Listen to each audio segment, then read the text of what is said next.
ओम श्री गुरुवे नमः। ज्ञानगंज के तिब्बती साधक युत्सुंग लामा से साक्षात्कार मेरे प्रारब्ध में था। भाग 13।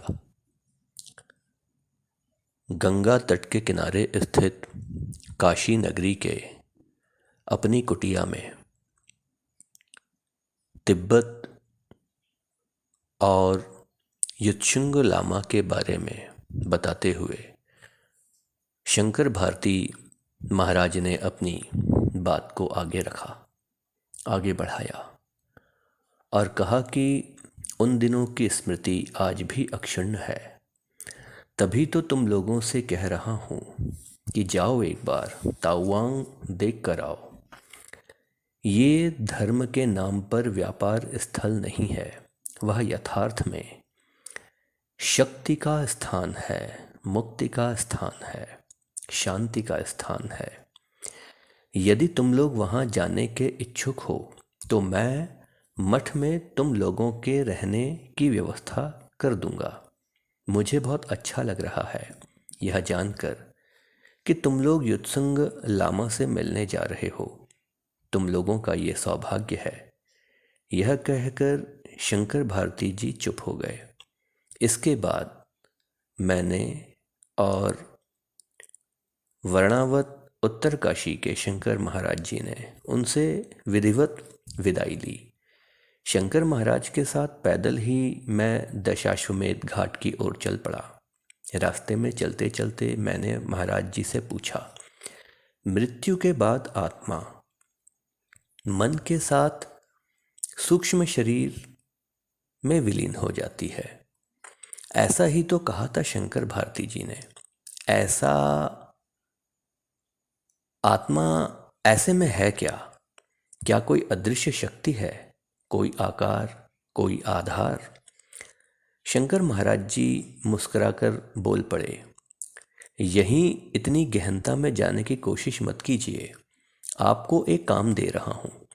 ये काम यदि आपने पूरी निष्ठा के साथ 1 वर्ष तक कर लिया तो अवश्य आपको आत्मा संबंधी सभी प्रश्नों के उत्तर दूंगा। ये काम सुनने में भले ही सरल हो, लेकिन करना उतना ही कठिन। आज से 1 वर्ष तक आप अहिंसा व्रत का पालन करें। याद रखिएगा, शारीरिक चोट भी हिंसा है और मानसिक चोट भी। आपके किसी कथन या व्यवहार से यदि किसी का मन आहत होता है तो वह भी हिंसा है। देखिए, एक कोशिश करके सिर्फ इतना ही परामर्श दूंगा। अत्यंत आवश्यक परिस्थितियों के अलावा बात मत कीजिएगा, और यदि कीजिएगा तो यथासंभव संक्षेप में। बिना बात के काम चलता है तो चलाइएगा। अब मैं आपके पहले प्रश्न का उत्तर बहुत ही संक्षेप में दे रहा हूं। शंकर महाराज जी ने कहा, एक योगी के पास उसका पार्थिव या स्थूल शरीर एक वस्त्र की तरह होता है। कारण होने पर जिसे बदला जा सकता है, किंतु मनुष्य अपने शरीर के साथ इतनी गंभीरता से एकात्मता जोड़ लेता है कि स्वयं को वह सिर्फ एक शरीर के रूप में अनुभव करता है। मैं शरीर से अलग हूं, यह अनुभव करते आना चाहिए। यह मैं अनुभव करते बनना चाहिए। मनुष्य अपने बाहरी शरीर के स्वरूप से ही परिचित है, जिस रूप को आईने में देखा जा सकता है। भीतरी स्वरूप से वो अनभिज्ञ होता है। जिस तरह मनुष्य अपने भीतरी स्वरूप से परिचित हो जाता है, तब से वह भी अपने शरीर को एक वस्त्र की तरह ही समझेगा। ये भी समझना है, शरीर बाहर का आवरण मात्र है। वास्तव में आत्मा के लिए शरीर वस्त्र के ही समान है। हम लोग जिस तरह पुराने पोशाक को छोड़कर नए वस्त्र धारण करते हैं, आत्मा भी जीर्ण शीर्ण पुराने शरीर को छोड़कर नए शरीर को धारण करती है और निकल पड़ती है नई यात्रा में। आत्मा का यह आवागमन किस तरह से चल रहा है यह कहना संभव नहीं। इतना जान लीजिए कि शरीर दो तरह का होता है।